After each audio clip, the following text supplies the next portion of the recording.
충격적이게도 인생의 마지막 순간에 다시 들려온 그 나라의 이름이었습니다. 70년 전 제 청춘을 앗아간 곳, 하지만 이제는 제게 두 번째 생명을 선물해준 나라, 대한민국. 잠시 3초만요. 시작하기 전에 구독과 좋아요도 감사하지만 재미없으면 댓글로 혼내주세요. 그럼 오늘 이야기 시작하겠습니다. 저는 월터 맥브라이드, 올해 91세 미국 육군 참전 용사입니다. 오하이오 주 작은 마을에서 혼자 살고 있죠. 창밖으로 보이는 메이플 나무들이 계절마다 색을 바꾸는 것을 보는 게 제 소소한 기쁨이었습니다. 젊은 시절 본 끔찍한 장면들을 잊기 위해 조용히 살아왔어요. 한국 전쟁에 참전했던 기억은 저를 평생 따라다녔으니까요. 그날도 평소와 같은 아침이었습니다. 창가에 앉아 커피를 마시고 있었죠. 갑자기 가슴이 조여오는 느낌이 들었어요. 숨을 쉴 수 없었습니다. 테이블을 짚으려 했지만 손에 힘이 들어가지 않았어요. 바닥에 쓰러지기 전 마지막으로 본 것은 벽에 걸린 군복 사진이었죠. 젊은 날의 제 모습, 그리고 함께 찍은 전우들. 목소리가 멀리서 들려왔습니다. 맥브라이드 씨, 들리시나요? 눈을 떠보니 병원 천장이 보였어요. 백발의 의사가 저를 내려다보며 말했습니다. 심각한 심장마비였어요. 응급처치로 상태는 안정됐지만 심장 수술이 필요합니다. 희망찬 소식인 줄 알았죠. 하지만 의사의 다음 말이 저를 절망으로 밀어넣었습니다. 수술 대기 명단에 올려드리겠습니다.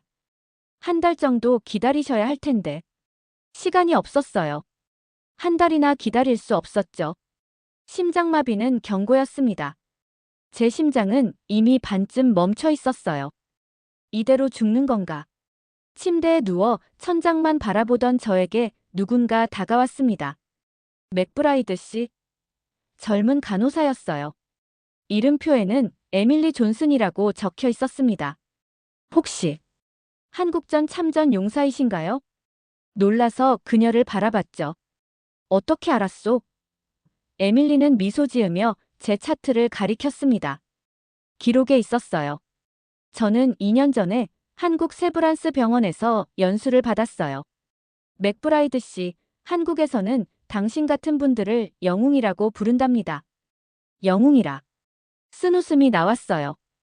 저는 영웅이 아니었습니다. 그저 살아남은 사람일 뿐이었죠.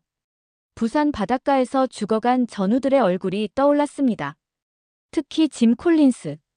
제 눈앞에서 총알을 맞고 쓰러진 가장 친한 친구였죠. 에밀리가 조심스럽게 말을 이었습니다. 한국은 참전 용사들을 위한 특별 의료 지원 프로그램이 있어요. 세계 최고 수준의 심장 수술을 받을 수 있고 보훈처에서 모든 비용을 지원한다고 해요. 믿기 힘든 이야기였습니다. 70년 전 제가 싸웠던 그 폐허의 나라가 이제는 저를 도울 수 있다니요. 창밖을 바라보며 한참을 생각했어요. 한국. 제 청춘을 묻은 땅, 전우들이 쓰러진 곳, 피와 눈물로 얼룩진 기억의 나라. 다시 그곳에 간다는 것은 모든 상처를 다시 마주하는 일이었죠. 하지만 선택권이 없었습니다. 살고 싶었어요. 내 이야기를 마무리할 시간이 더 필요했죠. 어떻게 해야 하오? 제 목소리가 떨렸습니다. 에밀리는 따뜻한 미소를 지으며 제 손을 꼭 잡았어요. 모든 준비를 도와드릴게요. 맥브라이드 씨, 당신의 두 번째 한국행이 첫 번째보다 훨씬 더 좋은 기억이 될 거예요. 그렇게 제 인생의 마지막 여정이 시작되었습니다. 다시 한국으로 70년 만의 귀환이었죠. 기적처럼 한국으로부터 날아온 초청장은 제 생명의 끈이었습니다. 에밀리의 도움으로 한국 보훈처에 연락이 닿았죠. 놀랍게도 단 하루 만에 회신이 왔어요. 맥브라이드 씨, 한국 정부에서 즉시 의료 지원을 제공하겠다고 합니다. 침대에 앉아 에밀리가 건넨 서류를 바라봤습니다. 한글과 영어로 된 공문서, 대한민국 정부 로고가 선명했어요. 손이 떨렸습니다. 70년 동안 의식적으로 피해온 그 나라의 이름이 제 앞에 놓여 있었죠. 어떻게 결정하실 건가요? 에밀리가 물었습니다. 창밖을 바라보며 깊은 숨을 내쉬었어요. 선택의 여지가 없잖소. 살고 싶으니까. 제 대답에 에밀리는 환하게 웃었습니다. 정말 훌륭한 결정이에요. 한국은 놀라운 나라랍니다. 다음 날 에밀리는 태블릿을 들고 와서 한국의 의료 시스템에 대해 설명해 주었어요. 세계 최고 수준의 의료 기술을 갖췄어요. 특히 심장 수술은 성공률이 98%가 넘는답니다. 화면에 나타난 현대적인 병원 모습에 놀랐죠. 제가 기억하는 한국은 폐허와 가난뿐이었으니까요. 이게 정말 제가 알던 그 나라가 맞소? 에밀리는 고개를 끄덕였습니다. 맥브라이드 씨, 당신이 지켜낸 나라예요. 그 희생이 있었기에 오늘의 한국이 있는 거죠. 희생. 제 귀에 총성이 들리는 것 같았어요. 인천 상륙작전, 장진호 전투, 그리고 수많은 이름 모를 산과 강에서 쓰러져간 동료들. 특히 짐의 마지막 순간이 떠올랐습니다. 월터, 약속해. 살아서 돌아가. 내 몫까지. 그의 피 묻은 손이 제 팔을 꽉 잡았던 느낌이 아직도 생생했죠. 맥브라이드 씨. 에밀리의 목소리에 현실로 돌아왔습니다. 괜찮으세요? 고개를 끄덕였어요. 그곳은 내 청춘을 묻은 땅이었지. 돌아간다는 건 모든 걸 다시 마주하는 일이요. 에밀리는 조용히 제 손을 잡아주었습니다. 때로는 과거와 화해하는 것이 치유의 시작이 될 수도 있어요. 그녀의 말에 깊은 울림이 있었죠. 어쩌면 이 여정이 단순한 의료 목적을 넘어 저의 오래된 상처를 치유하는 시간이 될지도 모른다는 생각이 들었습니다. 준비는 놀라울 정도로 빨랐어요. 보훈처에서 의료 전용 비행기를 보내주겠다는 연락이 왔죠.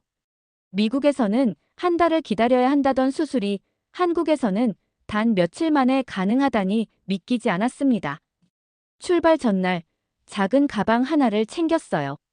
오래된 군복 사진, 전우들과 찍은 흑백 사진, 그리고 짐이 마지막으로 제게 건넸던 열쇠고리. 평생 간직해온 기억의 조각들이었죠. 이상하게도 가슴이 벅차올랐습니다. 마치 오랫동안 미뤄온 약속을 지키러 가는 기분이었어요. 의료진이 동행하는 특별 비행기를 타고 14시간의 비행 끝에 인천공항에 도착했습니다. 휠체어에 앉아 입국장으로 나오는데 놀라운 광경이 펼쳐졌어요. 크고 현대적인 공항, 그리고 제 이름이 적힌 현수막을 든 사람들. 환영합니다. 월터 맥브라이드 영웅님.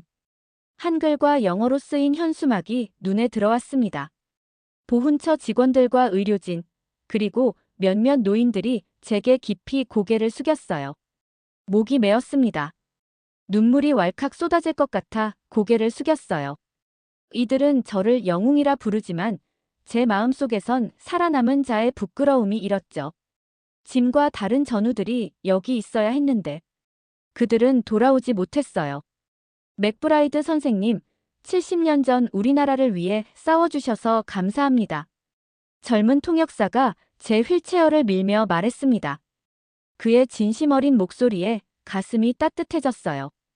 밖으로 나오자 서울의 화려한 스카이라인이 눈앞에 펼쳐졌습니다. 70년 전 제가 본 폐허의 도시는 온데간데 없고 빛나는 현대적 도시가 그 자리에 서 있었어요. 놀라움을 감출 수 없었습니다. 이게 정말 서울이요? 통역사는 자랑스럽게 미소 지었죠. 네, 선생님이 지켜주신 서울입니다. 그 순간 오랫동안 저를 괴롭혀왔던 그 많은 희생이 헛되지 않았다는 작은 위안을 느꼈습니다. 제 청춘을 묻은 이 땅에 다시 돌아온 이유가 있을 것이라는 예감이 들었어요. 살기 위해, 그리고 어쩌면 마침내 과거와 화해하기 위해서. 놀라움의 연속이었습니다. 인천공항에서 서울로 향하는 구급차 안에서 창밖을 내내 바라봤어요. 고속도로를 따라 펼쳐지는 풍경은 제가 기억하던 한국과 완전히 달랐습니다. 폐허였던 땅에 고층 빌딩이 즐비하고 산동네에는 아파트 단지가 들어서 있었죠. 맥브라이드 선생님, 곧 세브란스 병원에 도착합니다. 옆자리에 앉은 보훈처 직원 김민수 씨가 말했어요. 1885년에 설립된 한국 최초의 서양식 병원인데 지금은 세계적인 수준의 의료기관이랍니다. 구급차가 병원 앞에 멈추자 의료진이 대기하고 있었습니다. 깔끔한 흰색 가운을 입은 의사들과 간호사들이 저를 맞이했어요. 월터 맥브라이드님, 환영합니다. 저는 담당 의사 김성준입니다. 유창한 영어로 인사하는 의사의 모습에 다시 한번 놀랐죠. 응급실로 이동하는 동안 주변을 살폈습니다. 첨단 장비들, 분주히 움직이는 의료진, 깔끔한 시설. 미국의 어느 유명 병원과 비교해도 뒤처지지 않아 보였어요. 멈춰 서 있던 제 시간이 갑자기 70년을 건너뛰어 미래로 온 기분이었습니다. 김성준 교수는 즉시 검사 일정을 잡았어요. 맥브라이드님, 오늘 모든 필요한 검사를 마치고 내일 아침에는 수술 계획을 확정하겠습니다. 믿기지 않았어요. 그렇게 빨리요? 교수는 자신있게 미소 지었습니다. 한국에서는 응급 환자를 위한 패스트 트랙 시스템이 있습니다. 특히 맥브라이드님 같은 참전 용사는 최우선으로 모든 절차가 진행됩니다. 그날 오후, 온갖 검사가 쉴 틈 없이 이어졌어요. CT, MRI, 심초음파. 미국에서라면 몇 주가 걸릴 검사들이 단 몇 시간 만에 완료되었습니다. 의료진은 전문적이면서도 따뜻했어요. 검사를 도와주던 젊은 기사는 제 팔에 있는 전쟁 흉터를 보더니 갑자기 고개를 숙였습니다. 감사합니다. 그 짧은 말에 가슴이 찡했어요. 저녁이 되자 개인 병실로 안내받았습니다. 호텔 같은 깔끔한 방이었어요. 창밖으로는 서울의 야경이 펼쳐졌죠. 도시의 불빛이 별처럼 빛나고 있었습니다. 70년 전 이곳은 포탄과 화재로 밤하늘이 붉게 물들었던 곳인데 간호사 박소영 씨가 한식 저녁을 가져왔어요. 미국 음식도 준비되어 있지만 혹시 한국 음식을 드셔보실래요? 고개를 끄덕였습니다. 소박하지만 정갈한 찬들과 따뜻한 국, 그리고 흰 쌀밥. 전쟁 중에 한국 어머니가 나눠주던 주먹밥이 생각났어요. 맛있습니다. 첫 술을 뜨자 오래된 기억이 살아났죠. 부산 근처 작은 마을에서 한 노부부가 지쳐있던 저희에게 밥을 나눠주던 날. 그날 밤 마을은 폭격을 맞았고 노부부의 안부는 끝내 알 수 없었습니다. 식사 후 김성준 교수와 여러 전문의들이 회진을 왔어요. 맥브라이드님, 검사 결과를 분석했습니다. 심장 판막 교체와 동맥 우회술이 필요합니다. 미국에서 받으셨던 진단보다 조금 더 복잡한 상황이지만 충분히 해결 가능합니다. 솔직한 설명에 오히려 안심이 됐습니다. 언제 수술하게 되나요? 교수는 태블릿을 보여주며 대답했어요. 모레 아침입니다. 내일은 마취과 흉부외과, 중환자의학과와 함께 최종 준비를 하고 모레 첫 수술로 진행할 예정입니다. 눈을 감고 깊은 숨을 내쉬었습니다. 어제 미국에서는 기다리라 했고 여긴 움직이자고 하더군요. 저도 모르게 나온 말이었어요. 교수는 따뜻하게 웃으며 제 어깨를 가볍게 두드렸습니다. 맥브라이드님, 70년 전 당신이 우리를 기다리게 하지 않고 달려와 주셨잖아요. 이제 우리 차례입니다. 그날 밤 처음으로 마음의 평화를 느꼈습니다. 창밖으로 보이는 서울의 불빛을 바라보며 생각했어요. 이 도시의 심장은 이제 힘차게 뛰고 있었고 곧 제 심장도 새롭게 뛰기 시작할 것이었습니다. 간호사가 마지막으로 체크하러 왔을 때 저는 물었어요. 여기 직원들은 왜 모두 친절하죠? 특별 교육이라도 받나요? 간호사는 잠시 생각하더니 답했습니다. 특별한 교육은 없어요. 다만 저희는 맥브라이드님처럼 우리나라를 위해 희생하신 분들에게 감사하는 마음이 있을 뿐이에요. 처음으로 제가 한 일에 진정한 의미가 있었다고 느꼈습니다. 이곳은 병원이 아니라 70년 만에 만난 가족 같았어요. 수술 전날 마음속에 이상한 평화가 찾아왔습니다. 창가에 앉아 서울의 풍경을 바라보며 생각에 잠겼죠. 70년 전 제가 본 한국은 폐허와 절망뿐이었는데 지금의 서울은 생명력으로 가득했어요. 문을 두드리는 소리에 고개를 돌렸습니다. 들어오세요. 젊은 간호사가 고개를 내밀었어요. 맥브라이드 선생님, 면회객이 오셨습니다. 만나보실래요? 의아했습니다. 이 나라에서 저를 아는 사람은 없을 텐데. 누구죠? 간호사는 미소 지으며 대답했습니다. 이준혁 씨라고 하셨어요. 호기심에 고개를 끄덕였습니다. 곧 30대 초반으로 보이는 한국 남성이 들어왔어요. 양복을 단정하게 입은 그는 깊이 고개를 숙였습니다. 맥브라이드 선생님, 만나 뵙게 되어 영광입니다. 저는 이준혁입니다. 준혁은 신중하게 영어로 말했어요. 제 할아버지는 한국 전쟁 당시 미군 병사에게 구조되었습니다. 할아버지 마을이 북한군에게 점령되었을 때 한 미군 병사가 민간인들을 구해냈다고 해요. 그 병사가 혹시 선생님은 아니신가요? 심장이 빠르게 뛰기 시작했습니다. 흐릿한 기억이 떠올랐어요.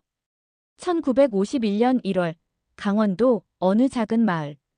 북한군에게 포위된 민간인들을 구출하는 임무가 있었죠. 짐과 저, 그리고 다른 2명의 전우가 투입되었습니다. 혹시 그 마을 이름이 청송리였나요? 제 질문에 준혁의 눈이 커졌어요. 네, 맞습니다. 청송리였어요. 순간 모든 것이 선명하게 떠올랐습니다. 그날의 추위, 눈보라, 그리고 창고에 숨어있던 10가구 남짓한 마을 사람들. 저희는 그들을 밤새 아군 지역으로 데려갔어요. 이병철 씨를 아시나요? 제 할아버지입니다. 당시 16살이었고 다리를 다쳐 미군 병사가 업고 걸었다고 해요.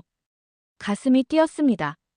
키가 작고 안경을 쓴 소년이었나요? 준혁의 눈에 눈물이 고였어요. 네. 제가 업었던 그 소년이 준혁의 할아버지였습니다. 제 눈앞에 과거가 생생하게 펼쳐졌어요. 짐은 임신한 여성을 도왔고 저는 소년을 업고 8시간을 걸었죠. 할아버지는 2년 전에 돌아가셨습니다. 준혁의 목소리가 떨렸어요. 하지만 평생 자신을 구해준 미군을 찾고 싶어 하셨어요. 준혁이 작은 상자를 꺼냈습니다. 이건 할아버지가 평생 간직해 오신 겁니다. 상자에서 오래된 나침반이 나왔어요. 뒷면에는 희망은 길을 찾는다라고 새겨져 있었습니다.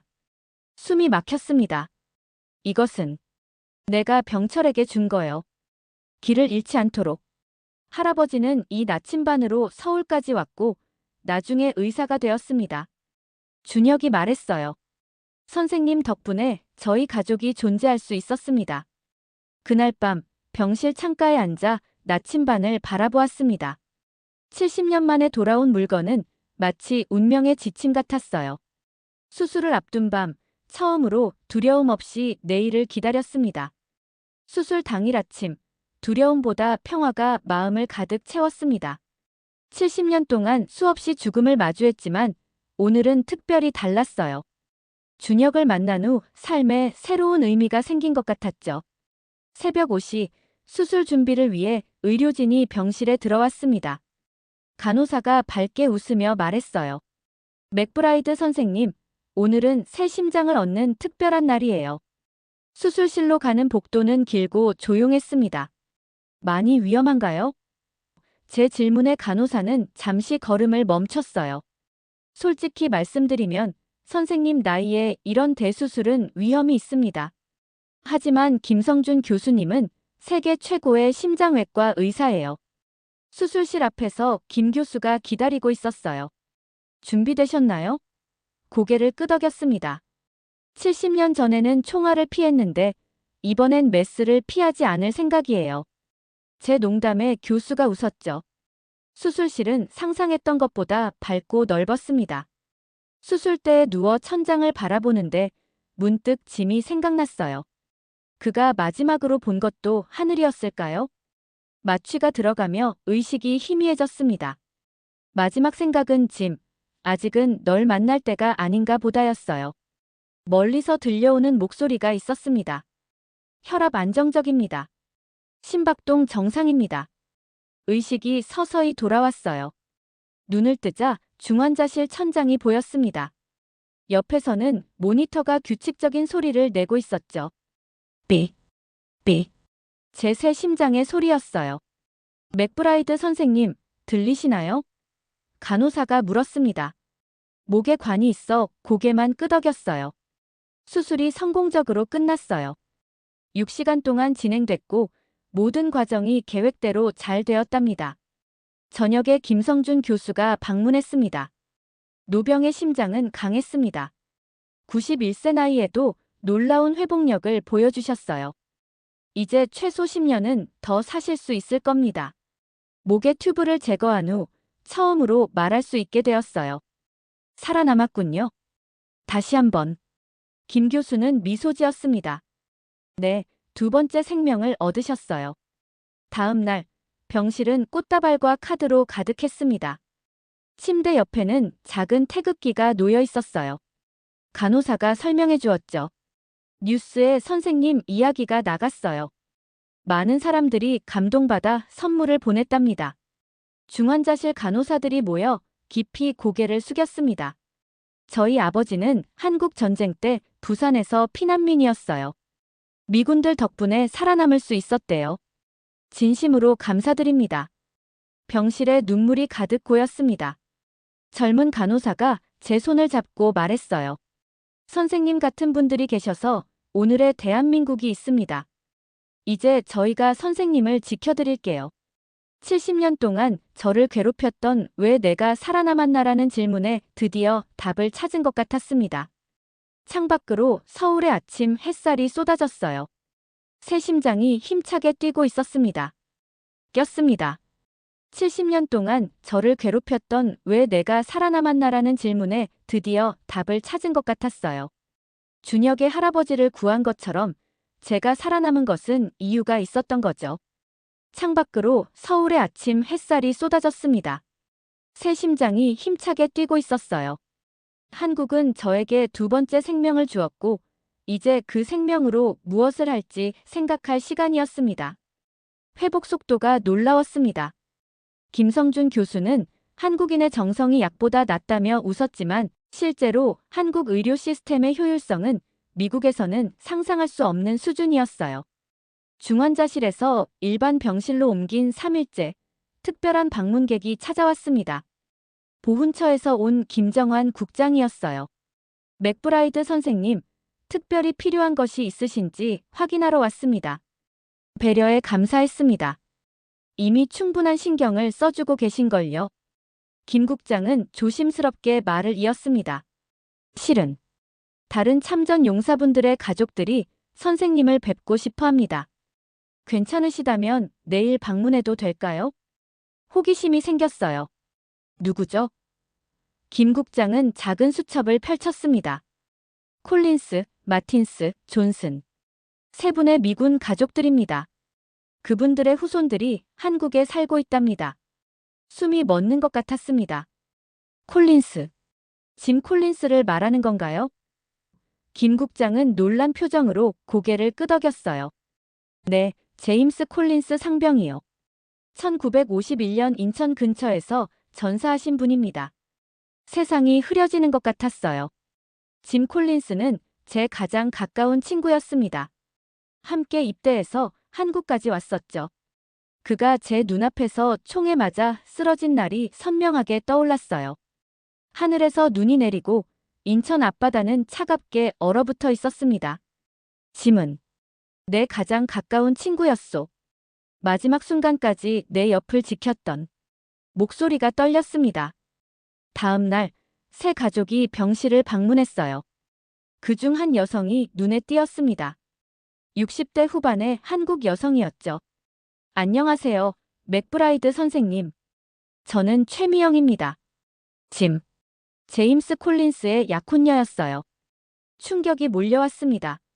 짐은 한국 여성과 사랑에 빠졌던 적이 있었나요? 그는 그 이야기를 저에게 한 적이 없었습니다. 미영은 떨리는 손으로 오래된 사진 한 장을 내밀었어요. 젊은 짐과 한국 소녀가 함께 있는 흑백 사진이었습니다. 짐은 제가 임신했다는 사실을 모른 채 전쟁터로 돌아갔어요. 그리고 돌아오지 않았죠. 미영의 옆에 서 있던 중년 남성이 다가왔습니다. 저는 최재훈입니다. 짐 콜린스의 아들이에요. 그의 눈은 분명 짐을 닮아 있었어요. 제 마음이 무너져 내렸습니다. 저는 몰랐소. 짐이 그런 비밀을 가지고 있었다니. 재훈은 미소 지었습니다. 아버지는 돌아가셨지만 저희 안에 살아계십니다. 그리고 선생님은 아버지의 가장 소중한 친구셨어요. 그날 짐의 가족과 이야기를 나누며 70년 동안 잊고 지냈던 기억들이 되살아났습니다. 마치 짐에게 빚을 갚는 것 같았어요. 창밖으로 바라본 서울의 풍경이 이제는 다르게 보였습니다. 이 도시는 단순한 낯선 곳이 아니라 제 과거와 현재가 만나는 장소였어요. 퇴원을 앞두고 마음의 짐을 내려놓는 시간이 찾아왔습니다. 수술 후 3주가 지나자 제 몸은 놀랍도록 회복되었어요. 담당 의사는 미국으로 돌아가도 좋을 만큼 건강해지셨다고 말했습니다. 그날 아침 병실 창문으로 햇살이 들어왔어요. 오하이오의 고요한 집으로 돌아간다는 생각에 묘한 감정이 들었습니다. 그곳은 제 집이었지만 이상하게도 이제는 외롭게 느껴졌어요. 문을 두드리는 소리가 들렸습니다. 보훈처 직원과 함께 이준혁, 최재훈, 그리고 몇몇 노인들이 들어왔어요. 맥브라이드 선생님, 퇴원 전 작은 행사를 준비했습니다. 놀라웠습니다. 그들은 병실에 태극기와 성조기를 나란히 걸고 작은 케이크도 가져왔어요. 최재훈이 다가와 작은 상자를 건넸습니다. 이건 아버지의 유품입니다. 어머니가 평생 간직하다가 저에게 주셨어요. 이제 선생님께 돌려드리고 싶습니다. 상자를 열자 낡은 군인 수첩이 나왔어요. 짐의 것이었습니다. 떨리는 손으로 페이지를 넘기자 제 이름이 여러 번 등장했어요. 마지막 페이지에는 월터가 살아남기를 이라는 문장이 적혀 있었습니다. 목이 메었습니다. 짐은 내가 살기를 바랐군요.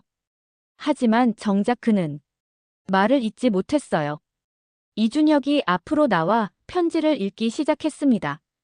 맥브라이드 선생님, 그날 선생님의 결단이 우리 가문을 지켰습니다. 할아버지는 선생님 덕분에 의사가 되었고 수많은 생명을 구했어요.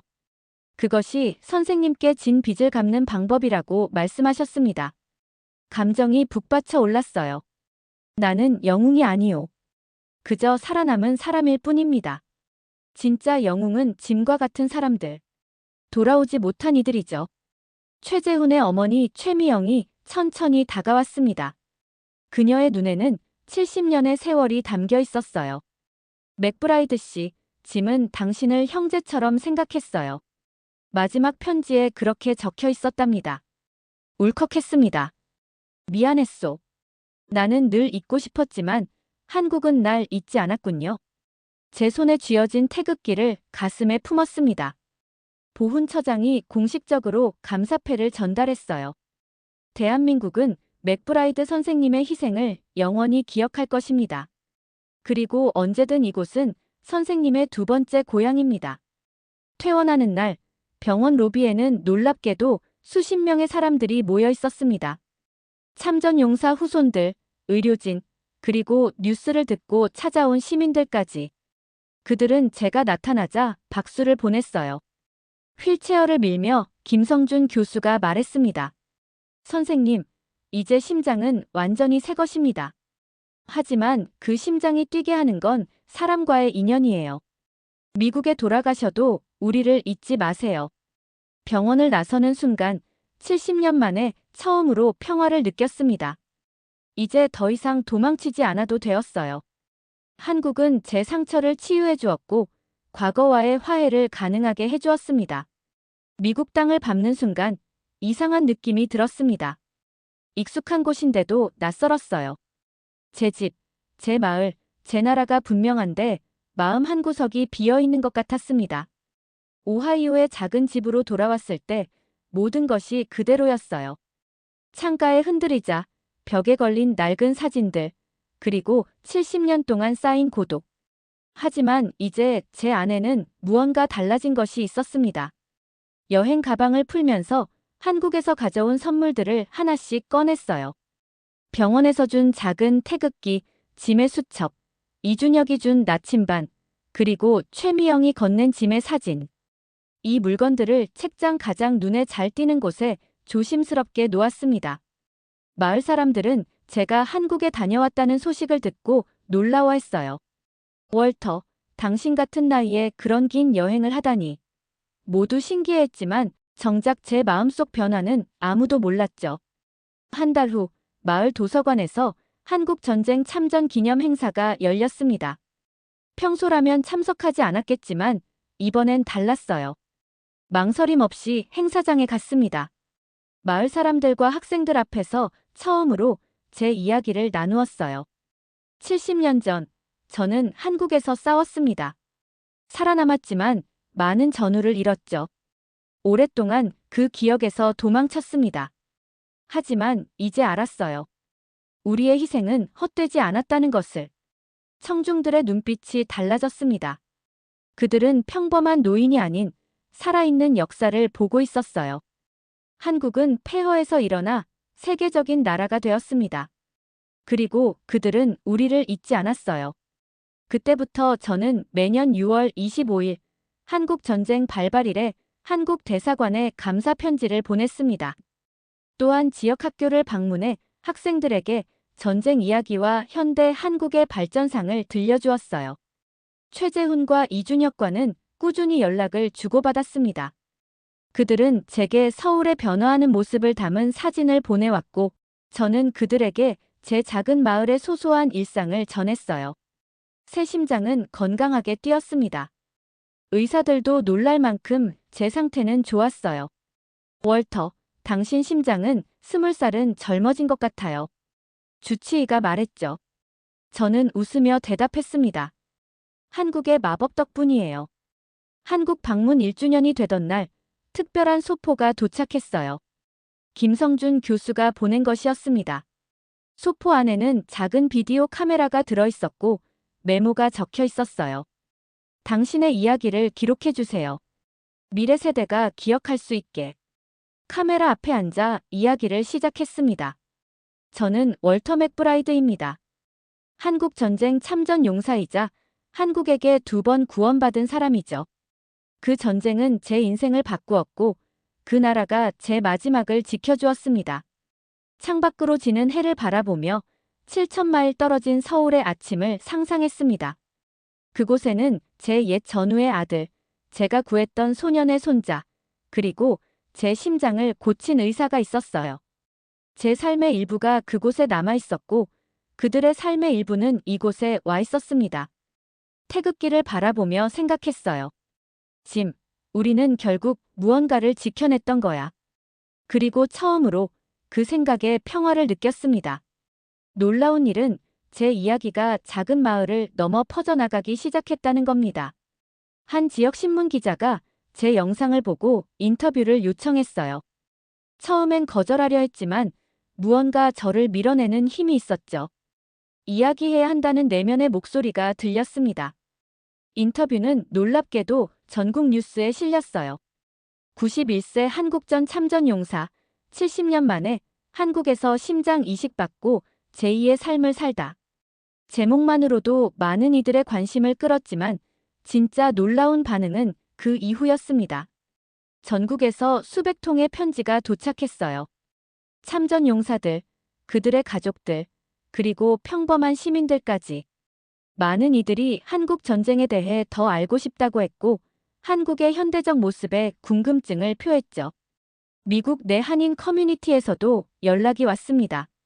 맥브라이드 씨, 저희 행사에 와주시겠어요? 망설였습니다. 제가 무슨 자격으로 이런 자리에 서겠냐는 생각이 들었어요. 하지만 김성준 교수의 영상 메시지가 도착했죠. 월터 씨, 당신의 이야기는 두 나라 사이의 다리입니다. 부담 갖지 말고 나누세요. 그렇게 92세의 나이에 전국을 다니기 시작했습니다. 워싱턴 D.C.